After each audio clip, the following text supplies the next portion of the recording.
स्वागत है किसान वाणी कार्यक्रम को सुन रहे सभी श्रोताओं, किसान भाइयों और बहनों का हमारी आज की चौपाल में। और आज आपके साथ मैं स्वाति जैन और मैं हूँ मंजू राउत। तो स्वीकार करें हम दोनों की राम राम। श्रोताओं, कल है राष्ट्रीय महिला दिवस, तो आप सभी को राष्ट्रीय महिला दिवस की अग्रिम शुभकामनाएं। और स्वाति बहन, आपको भी महिला दिवस की बहुत बहुत शुभकामनाएं। हाँ मंजू बहन, आपको भी। इस समय हर व्यक्ति बहुत ज़्यादा व्यस्त है और खासकर हमारी बहनें, है ना। तो क्यों ना आज हम अपनी बहनों पर ही चर्चा कर लेते हैं। बिल्कुल कर लेते हैं। तो मंजू बहन, दिवाली का समय चल रहा है इस समय और हमारी सभी महिलाएं बहुत व्यस्त हैं। घर की साफ सफाई को लेकर ढेर सारे काम में हमारी महिलाएं इस समय लगी हुई हैं। इस बारे में आपका क्या कहना है? स्वाति बहन, हमारे देश की महिलाएं, चाहे वो शहर की हो या फिर गांव की, सभी आज के समय में हर काम में जो है बहुत आगे है और अपने आप की जो योग्यता है वो साबित करके दिखा रही हैं। बिल्कुल मंजू बहन, आप देखिए ना, दिवाली के त्योहार में अभी सभी महिलाएं घर की साफ सफाई में लगी हुई हैं और कुछ दिन बाद घर में मीठे मीठे स्वादिष्ट व्यंजन भी बनाएंगी और फिर रंगोली और घर सजाकर दिवाली का त्योहार को मनाएंगी। और यही नहीं स्वाति बहन, दीपावली की तैयारी तो होती रहेगी और वो हमारी बहनों को करने दे। चलो हम अपने किसान भाइयों को बता दें आज के कार्यक्रम के बारे में। हाँ बिल्कुल, आज की चौपाल में हम आपके लिए लेकर आए हैं आज की बात, जिसमें हम आपसे बात करेंगे पशुपालन में महिलाओं की सहभागिता, इस विषय पर। और स्वाति बहन, मेहमान क्रम भी तो होगा, जरा वो भी तो बता दो कि क्या है। बिल्कुल होंगे। तो श्रोताओं, आज मेहमान क्रम के अंतर्गत हम सुनेंगे ग्राम कुटारा के युवा कृषक हरिओम सूर्यवंशी से मक्का की उन्नत खेती पर, जिनसे बात करेंगी मंजू राउत।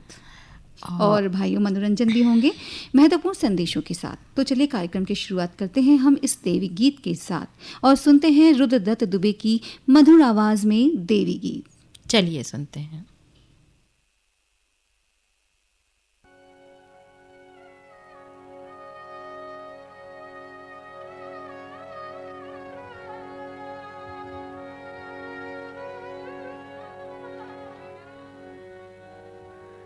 जय दुर्गे मात भवानी मोरी, जय दुर्गे।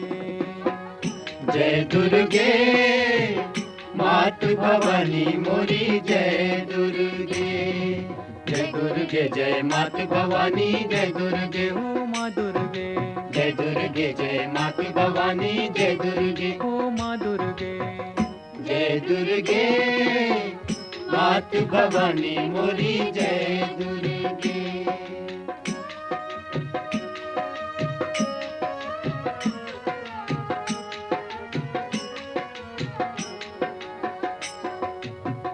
अगणित रूप तुम्हारे श्यामा, माँ गौरी ब्रह्माणी।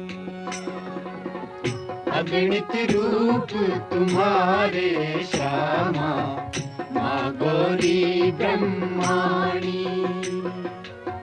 शक्ति स्वरूपा रूप अनूपा, शक्ति स्वरूपा रूप अनूपा। ध्यावहि सुर मुनि ज्ञानी, ध्यावहि सुर मुनि ज्ञानी। जय दुर्गे जय मात भवानी, जय दुर्गे ओ माँ दुर्गे। जय दुर्गे जय मात भवानी, जय दुर्गे ओ माँ दुर्गे। जय दुर्गे मात भवानी मोरी, जय दुर्गे।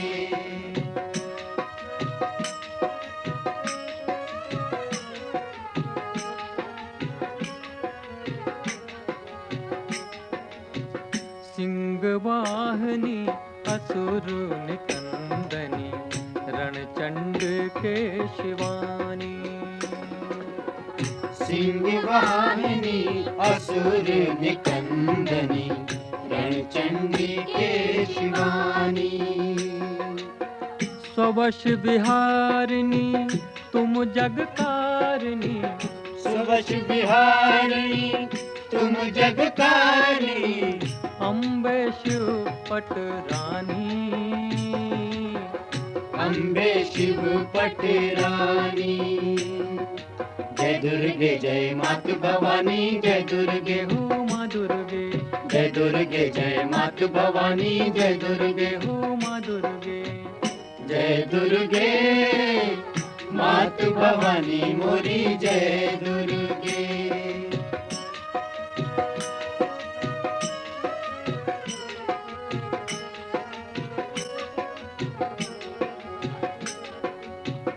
दया करो जगदम्बे, मैं हूँ दीनहीन अज्ञानी।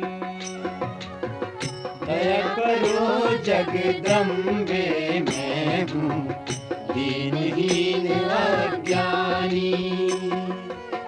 शरण बसंत राखिए बनकर, शरण बसंत राखिए बनकर। जननी सीता रानी, जननी सीता रानी। जय दुर्गे जय मात भवानी, जय दुर्गे हो माँ दुर्गे, जय दुर्गे जय मात भवानी, जय दुर्गे हो माँ दुर्गे। जय दुर्गे मात भवानी मोरी, जय दुर्गे। जय दुर्गे मात भवानी मोरी, जय दुर्गे। जय दुर्गे जय मात भवानी, जय दुर्गे हो माँ दुर्गे, जय दुर्गे जय मात भवानी, जय दुर्गे हो माँ दुर्गे। जय दुर्गे जय मात भवानी। प्रधानमंत्री फसल बीमा योजना प्राकृतिक आपदा की स्थिति में बीमा द्वारा किसानों को आर्थिक सुरक्षा देने की ओर एक कदम। बढ़ता है विश्वास जब मिलती है सहूलियत। मेरी पॉलिसी मेरे हाथ। हमने फसल बीमा योजना को अधिक प्रभावी बनाया, उसके दायरे में ज्यादा किसानों को लाए। मेरा नाम विशेलाल है, मैं ग्राम लोरमी का रहने वाला हूँ। अब मेरा 20 एकड़ जमीन है और गेहूं धान का खेती करता हूँ। डीबीटी के माध्यम से 1,44,767 रुपया हमको मिला है। अभी तो राशि का उपयोग नहीं किए हैं, लेकिन अब उपयोग करेंगे। मैं ये विशेष देंगे जो अपना बीमा का राशि जमा करते जाओ, जैसा मेरे को लाभ हुआ है वैसे आपको भी होगा। मेरी पॉलिसी मेरे हाथ अभियान के तहत बीमा कंपनियां पहुंचा रही हैं आपकी फसल बीमा पॉलिसी आपके द्वार। अपनी फसल बीमा पॉलिसी की जानकारी लेने के लिए गाँव में आयोजित शिविर या फसल बीमा पाठशाला में जरूर आएं। फसल बीमा से संबंधित जानकारी के लिए हेल्पलाइन नंबर 14447 पर कॉल करें। फसल बीमा कराओ, सुरक्षा कवच पाओ। भैया सब्जी और फलों की खेती तो कर रहा हूँ, पर शुद्ध वर्मी कंपोस्ट कहीं मिल ही नहीं रही है। इसमें चिंता कैसी? छिंदवाड़ा का लक्ष्मी तरु जैविक उद्योग वैज्ञानिक विधि से उच्च गुणवत्ता की वर्मी कंपोस्ट, वर्मी वॉश, जैव उर्वरक और निम्बोली पाउडर तैयार करता है। लेकिन भैया ये सब मिलेगा कहाँ? वार्ड क्रमांक 34 चंदन गाँव छिंदवाड़ा में। और फोन नंबर 7879947949। किसान भाइयों और बहनों, आप सभी का एक बार फिर स्वागत है हमारे आज की चौपाल में। और अब समय हो चुका है हमारी आज की बात से जुड़ने का। पशुपालन में महिलाओं की सहभागिता। किसान भाइयों, हमारे भारत देश की अधिकतर जनसंख्या जो है वो गांव में निवास करती है और गांव की आजीविका का प्रमुख साधन खेती करना, पशुपालन करना, दुग्ध उत्पादन और पशुचारा प्रमुख है। बिल्कुल स्वाति बहन, जिस तरह शहर में जैसे शहरों में महिलाएं किसी से भी पीछे नहीं हैं, हर क्षेत्र में महिलाएं बहुत योग्य है, ठीक वैसे ही गांव में भी महिलाएं किसी भी काम में पीछे नहीं है। ये अभी हम देख सकते हैं बहुत अच्छे से, है ना। चाहे वो काम घर संभालने का हो, खेती पशुपालन करने का हो या फिर नौकरी करने का हो। क्यों, ठीक कहा ना मंजू बहन मैंने? बिल्कुल ठीक कहा स्वाति बहन आपने।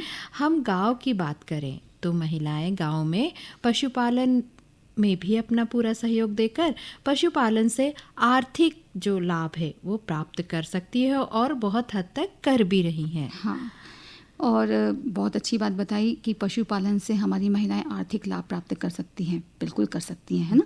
तो चलिए हम बात कर रहे हैं आज पशुपालन में महिलाओं की सहभागिता। भारत की ग्रामीण अर्थव्यवस्था में महिलाओं का महत्वपूर्ण योगदान है। किसान भाइयों, पशुपालन के प्रबंधन में हमारी महिलाओं का निरंतर योगदान मिल रहा है। चाहे चारा एकत्र करके चारे को बाजार में बेचना, पशुओं को नहलाना, दूध निकालना और दूध उत्पादों को जो है वो बेचना, ये सभी कार्य जो है पशुपालन में शामिल है, जो हमारी ग्रामीण महिलाएं हैं बहुत अच्छे से कर रही हैं। किसान भाइयों, पशुपालन में महिलाओं की सहभागिता होने से वित्तीय स्वतंत्रता, बेहतर पोषण के साथ साथ महिलाओं के आत्मविश्वास में वृद्धि हो रही है। और सबसे अच्छी बात ये हो रही है कि आजकल की जो महिलाएं हैं वे धीरे धीरे आत्मनिर्भर भी होने लगी हैं। स्वाति बहन, पशुपालन में महिलाओं की सहभागिता होने से जो है बहुत सारे फायदे भी देखने को मिल रहे हैं। वो कैसे फायदे मंजू बहन?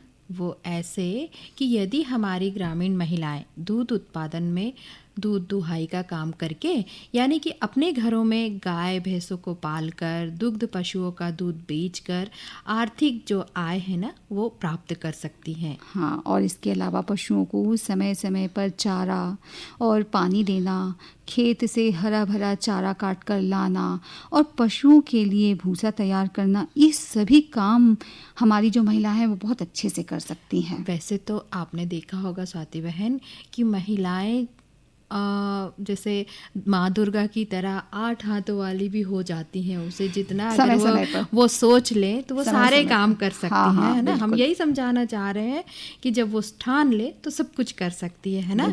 और इसके अलावा पशुओं के गोबर से जो मतलब यही नहीं कि वो सिर्फ दूध दही पनीर से या गाय का दूध निकाल कर ही नहीं, वो अगर चाहे तो पशुओं के गोबर से खाद तैयार करके गोबर गैस प्लांट चलाकर इससे घर के ईंधन की जो ज़रूरतों की जो पूर्ति है वो भी करने में अपना सहयोग दे सकती है ना। दे सकती हैं। इन सभी कार्यों में भी महिलाओं की जो सहभागिता हो सकती है, और हम बात कर रहे हैं महिलाओं की सहभागिता की, है ना। तो हम यही बहुत अच्छे से बता रहे हैं हमारे किसान भाई बहनों को। और हमारी महिलाएं, आप जैसे बता रही थी कि दूध घी, तो भाई महिलाएं दूध घी दही पनीर बनाकर भी बहुत अच्छे से आर्थिक आय जो है वो प्राप्त कर सकती हैं। और मंजू बहन, इसके अलावा अभी भी आप जानती हैं हमारी ग्रामीण महिलाओं को कितनी समस्याओं का सामना करना पड़ता है। बहुत समस्याएं हैं जिनके बारे में हमारी महिलाएं जो हैं वो जानती नहीं हैं कि उन्हें कितनी समस्याएं हैं। तो स्वाति बहन, जहाँ आप काम करने निकलेंगे तो समस्याएं हैं तो आना ही है, और वहीं पर फिर समाधान भी खोजे जाते हैं। तो वो कौन कौन सी समस्या है आप बताओ तो फिर हम हल खोजें। बिल्कुल मंजू बहन, तकनीकी जानकारी और प्रशिक्षण की कमी, पशुपालन से जुड़ी सरकारी योजनाओं की जानकारी हमारी महिलाओं को नहीं हो पाती है। वो तो है ना? लेकिन जब हम आगे बढ़ते हैं तभी, जब प्रश्न उठते तभी हम उत्तर खोजते हैं, है ना स्वाति बहन। हाँ। इसके अलावा पशुओं को खरीदने के लिए ऋण प्राप्त कैसे करें, ये भी एक समस्या है। बीमार पशुओं की देखभाल करने की भी समस्या है, क्योंकि अगर बीमार हो गए हैं तो हमें सिवाय चिकित्सक के कोई और अच्छे से नहीं बता सकता है ना। सुविधा और आधुनिक सुविधाओं की कमी अभी बहुत हमारे ग्रामीण क्षेत्रों में पूरा आधुनिक नहीं हुआ है सभी चीज़ें, इसके कारण भी समस्या होती है स्वाति बहन। और इन सब जानकारियों के अभाव के कारण ही हम थोड़ा सा कहीं इसमें पिछड़ जाते हैं। तो इन समस्याओं का क्या है तो समाधान होगा मंजू बहन, बताइए ना। हाँ, है ना, वही तो मैं सोच रही थी कि अभी तक आपने पूछा क्यों नहीं, क्योंकि आपको तो जल्दी पड़ी रहती है सब पूछने की, है ना। तो इसके लिए हमें सबसे पहले ग्रामीण स्तर पर महिलाओं के लिए विशेष प्रशिक्षण शिविर का आयोजन करना चाहिए, है ना। बैंकों और अन्य वित्तीय संस्थाओं से आसानी से ऋण कैसे उपलब्ध कराया जाए, ये भी हमें उन्हें जानकारी दिलवानी चाहिए। ठीक है। और पशु चिकित्सक द्वारा देखभाल और अन्य तकनीकी मार्गदर्शन के द्वारा महिलाओं को नई नई जानकारियाँ प्रदान करना, पोल्ट्री फार्म, बकरी पालन, मछली पालन, दूध उत्पादन यूनिट से भी हमारी महिलाओं को जोड़ना जरूरी है। यानी आपने इसमें मतलब पशु में सबको ला लिया, सारे पशुओं को। हम बहुत चतुर हैं स्वाति बहन आप, है ना। और एक सबसे बड़ा आज के समय का जो सबसे बड़ा हथियार समस्या का समाधान, मतलब पूरे समस्याओं का समाधान बस वही है, वो बताएंगी आप क्या? मैं बताऊं? हाँ, ठीक है, वो है मोबाइल। बिल्कुल। तो मोबाइल ऐप और ऑनलाइन प्लेटफॉर्म के माध्यम से भी हम महिलाओं को पशुपालन की नई नई जानकारियाँ दे सकते हैं। ठीक है मंजू बहन, इस डिजिटल की दुनिया में हमारी ग्रामीण महिलाएं भला क्यों पीछे रहें? बिल्कुल, क्योंकि सबसे पहले तो हमें ही कुछ करने की पड़ी रहती है ना। तो इस इस मतलब इसके द्वारा हमारी बहनें जो है हर समस्या का समाधान गूगल से पूछ के तुरंत कर सकती है ना। तो भैया आपने देखा ना कि हमारी महिलाएं पशुपालन में अपनी सहभागिता देकर आर्थिक आय प्राप्त कर सकती हैं। तो ये थी भाई हमारी आज की बात जो हमने आपसे की, पशुपालन में महिलाओं की सहभागिता। और स्वाति बहन, हम उम्मीद करते हैं कि हमारे जो महिला किसान भाई बहनें हैं ये इसको सुनकर और इसका लाभ जरूर लेंगी, है ना। चलिए अब जुड़ते हैं हमारे मेहमान क्रम से, और मेहमान क्रम के अंतर्गत हैं आज ग्राम फुटारा के युवा कृषक हरिओम सूर्यवंशी से मक्का की उन्नत खेती पर बातचीत, और इनसे बातचीत कर रही हैं मंजू राउत। किसान भाइयों, हमारे आज के किसान वाणी कार्यक्रम में स्वागत है आप सभी का। सभी को हमारी ओर से राम राम। हर बार की तरह आज भी हम हाजिर हैं ग्राम फुटारा के युवा कृषक हरिओम सूर्यवंशी के साथ मक्का की उन्नत खेती पर उनके अनुभव पर चर्चा करने के लिए। हरिओम भैया, स्वागत है आपका हमारी आज की चौपाल में। स्वीकार करें हमारी ओर से राम राम। राम राम जी। भैया, हमारी चौपाल में हम अपने किसान भाइयों से वर्तमान समय में होने वाले खेती बाड़ी के कामों पर चर्चा करते हैं और उसमें होने वाले उनके अनुभव पर अपने और किसान भाइयों से जो है अनुभव साझा करते रहते हैं। इसी कड़ी में आज भैया हम आपसे आपके खेत में लगी मक्का के बारे में जानना चाहेंगे कि ये कितने एकड़ में लगी है। 10 एकड़ में लगी है जी। आपके पास टोटल 10 एकड़ खेती है भैया, ये तो बहुत अच्छी बात है। इसकी बोनी आपने कब की थी और लगभग कितने समय में फसल आपकी ये तैयार होकर गहाने के लिए तैयार है? ये 16 जून को चालू किए थे तो 20 जून तक चली है बोनी। अच्छा। जिसकी ये अब टुटाई आने वाली है, कुछ दिनों में उसका टुटाई चालू हो जाएगा। फसल जो है पक्के तैयार है, तो आप टुटाई की अब तैयारी में है इसके। चलिए भैया, इसके लिए बोनी करते समय आपने किस किस किस्म का चयन किया था? जी, डी कार्ड का 9126 और नेशनल सीड का 9140 का उपयोग किया था। मक्का की जो ये बहुत अच्छी फसल आप समझते हैं इसको। भैया, जब भी हम किसी फसल को लगाते हैं तो हमें उर्वरक और खाद हमारे ही खाने पीने की तरह बहुत आवश्यक है। तो आपने भी इसके लिए कुछ ना कुछ उपयोग किया होगा, तो क्या खाद और उर्वरक का नाम हमें बताएंगे? जी, डीएपी का उपयोग किया था। 1 एकड़ में लगभग 40 से 45 किलो डाले हैं डीएपी के बाद लगभग 60 से 65 किलो यूरिया का उपयोग हुआ है। उसके अलावा जिंक है 15 किलो, सल्फर डाले हैं 10 किलो। जी जी बिल्कुल, मतलब कि अच्छी उपज के लिए आपने ये सभी उपयोग किया है। और इसी के साथ उर्वरक और खाद के साथ ही बहुत ही आवश्यक एक है सिंचाई, यानी पानी। तो आपके पास इसकी क्या व्यवस्था है भैया? क्योंकि आपके पास तो खेती का जो रकबा है ये भी बहुत बड़ा है जी। तो इसके लिए कुएं हैं हमारे पास 2, तो कुएं से सिंचाई होती है हमारी। और बोर भी है उसी में? हाँ, एक बोर है पर उसमें अभी सिंचाई बंद है उससे। अच्छा, कुएं से हो जाती है, पर्याप्त हो जाता है कुएं में पानी। और अभी 2 वर्षों से तो वर्षा भी अच्छी हो रही है तो कुआं भी साथ दे ही देते होंगे।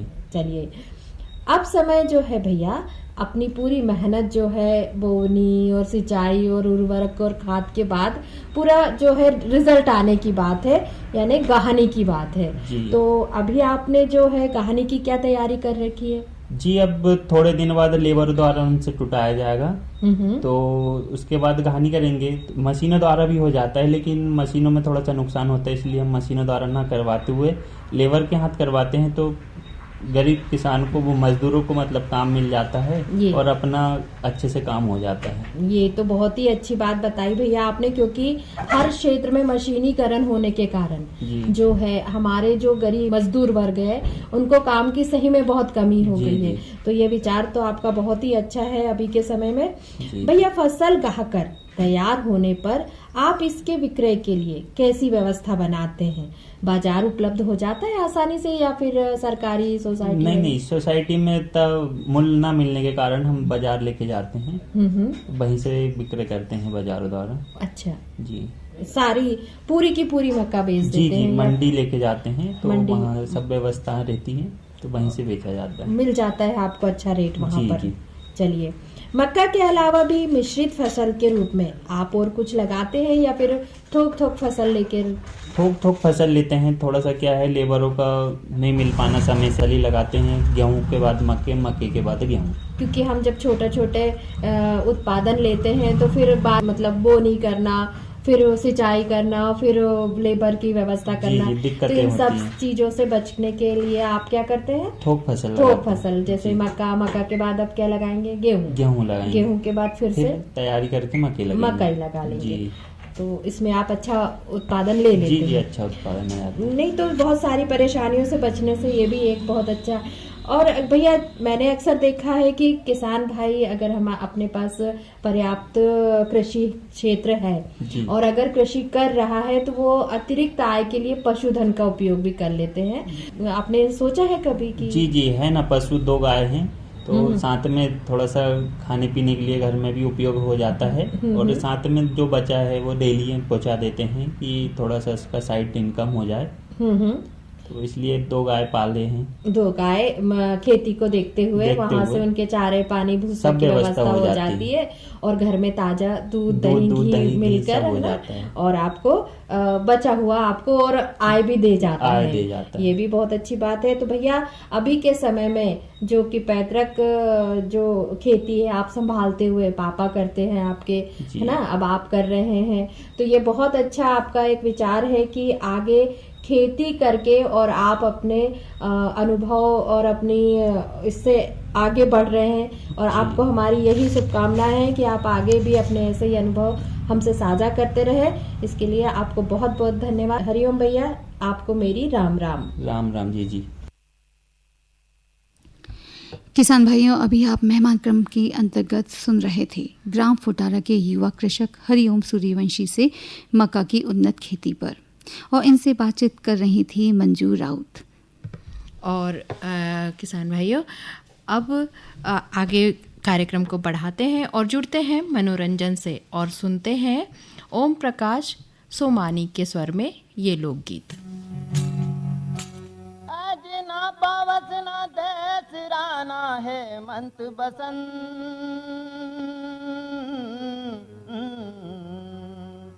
ना कोकिल ना पपीहरा,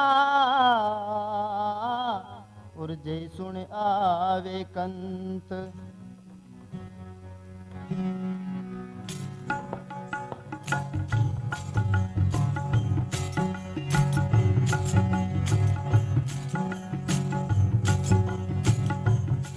तू आई रे पपीहा थारे बोलन की, होरी तू आई रे पपीहा थारे बोलन की। हाँ बोलन की रे मन भावन की, बोलन की रे मन भावन की। तू आई रे पपीहा थारे बोलन की, होरी तू आई रे पपीहा थारे बोलन की।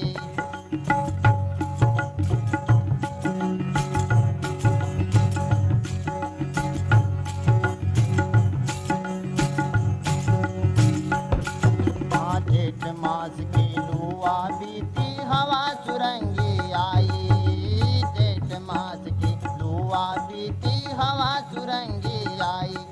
हाँ काली बादली उमड़ी रे, काली बादली उमड़ी रे, गगन मंडल गहराई। ऋतु आई रे पपीहा तारे बोलन की, और ऋतु आई रे पपीहा तारे बोलन की।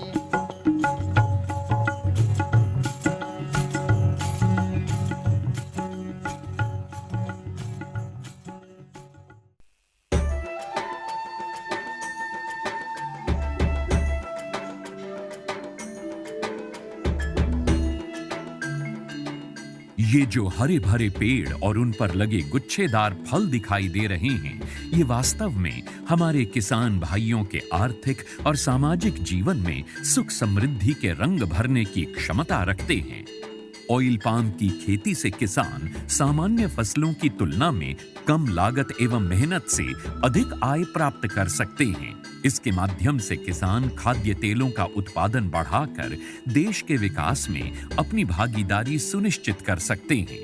लेकिन ये सब कैसे संभव है, आज इसी के बारे में बताएंगे अपने किसानों को। ऑयल पाम एक बहुमुखी तेल है जिसके कई अलग अलग गुण और कार्य हैं जो इसे बेहद उपयोगी और व्यापक रूप से इस्तेमाल किया जाने वाला बनाते हैं। ऑयल पाम के फल से सबसे अधिक तेल प्राप्त होता है। प्रति हेक्टेयर 20 से 25 टन फलों की उपज देने वाले इसके पेड़ परिपक्व होने के बाद लगभग 30 साल तक फल देते रहते हैं। यही नहीं, इन पेड़ों के बीच अंतर्वर्ती फसलें उगाकर किसान दोहरी आय भी प्राप्त कर सकते हैं। इसके अतिरिक्त सरकार की ओर से भी इसकी खेती के लिए काफी सहायता उपलब्ध करवाई जाती है। भारत सरकार की ओर से 2021-22 में खाद्य तेलों पर राष्ट्रीय खाद्य तेल मिशन, तेल palm national mission on edible oils, oil palm NMEO-OP की शुरुआत की गई। इसके अंतर्गत किसानों को ऑयल पाम की पौध सामग्री, अंतर्वर्ती खेती एवं रखरखाव, ड्रिप सिंचाई, डीजल, बिजली, सोलर पंप सेट, बोरवेल, फल कटाई उपकरणों एवं पुराने पौधों की पुनः रोपाई के लिए सब्सिडी प्रदान की जाती है। इस मिशन के अंतर्गत किसानों को 1 से 5 लाख तक की राशि प्रति हेक्टेयर की वित्तीय सहायता उपलब्ध कराई जाती है। सरकार द्वारा ऑयल पाम के पौध सामग्री के लिए 20 से 29 हज़ार रुपये प्रति हेक्टेयर की सहायता मिलती है। इसके अलावा भी सरकार पहले 4 साल तक 42,000 रुपये प्रति हेक्टेयर की सहायता अंतर्वर्ती फसल एवं रखरखाव के लिए भी मुहैया कराती है। इस मिशन के अंतर्गत ड्रिप सिंचाई के लिए 30,000 रुपये प्रति हेक्टेयर की सहायता अतिरिक्त दिया जाता है। साथ ही किसानों के लिए फसल कटाई मशीन और ट्रैक्टर ट्रॉली की खरीद के लिए भी सहायता का प्रावधान है। कुछ किसानों के मन में ये शंका है कि ऑयल पाम के पेड़ों की सिंचाई के लिए अधिक मात्रा में पानी की आवश्यकता होती है। ये पर्यावरण के लिए ठीक नहीं है। कुछ ये भी कहते हैं कि ये धरती के उपजाऊपन के लिए भी हानिकारक हैं। किंतु जिन किसानों को ऑयल पाम की खेती से आज लाखों रुपए की वार्षिक आय प्राप्त हो रही है, उनका कहना है कि ये सारे संचय निराधार हैं। ऑयल पाम का खेती में दान और गन्ने से कम पानी लगता है। इसमें गवर्नमेंट का तरफ से ड्रिप सिंचाई के लिए पैसा भी दिया जाता है। मैंने 2015-16 से ऑयल पाम की खेती की है और इससे पर्यावरण को कुछ नुकसान है ही नहीं। और इनका जो पेड़ पौधा होता है, इनसे हम मल्चिंग भी यूज करते हैं और इनका यूज से हम काफ़ी सारा ज़मीन में नमी लेते हैं। और इनके अंदर इंटरक्रॉप जो है, जो कपास वगैरह लगाते हैं, तो हम डबल गुण आय लेते हैं और अच्छा रहता है। ऑयल पाम की खेती के लिए मुझे सरकार ने पौधे सीडलिंग देते हैं। वो जब बड़ा हो जाता है, जो फल जो देता है, हर महीने सरकार उसी फल खरीदने के लिए एक रेट बना कर देते हैं। वही रेट पे कंपनी खरीद लेते हैं। मैं काट के इकट्ठा कर देता हूँ, कंपनी उठा के लिए जाते हैं। ऑयल पाम के लिए सरकार उत्पादों की तत्काल खरीद करती है। साथ ही सरकार एक वायबिलिटी मूल्य भी घोषित करती है, ताकि यदि भाव अचानक गिर जाए तो उस अंतर का भुगतान सरकार किसानों को करती है। सच तो ये है कि ऑयल पाम की खेती हमारे किसानों को और अधिक समृद्ध और ग्रामीण अर्थव्यवस्था को और अधिक सशक्त बना रही है। आप भी इसकी खेती और सरकारी सहायता का लाभ उठाएं और अपनी आर्थिक स्थिति को बेहतर बनाएं।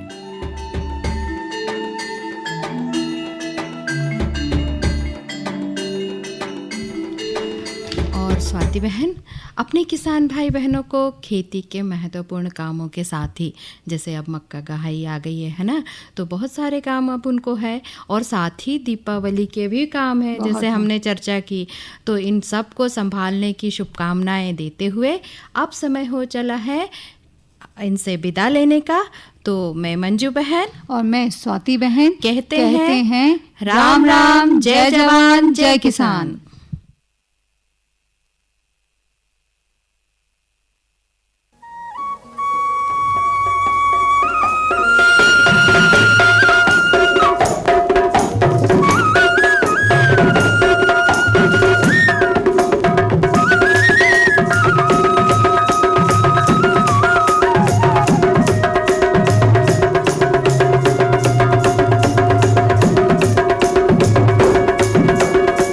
इस कार्यक्रम के प्रायोजक कृषि एवं किसान कल्याण मंत्रालय एवं कृषि सहकारिता एवं किसान कल्याण विभाग।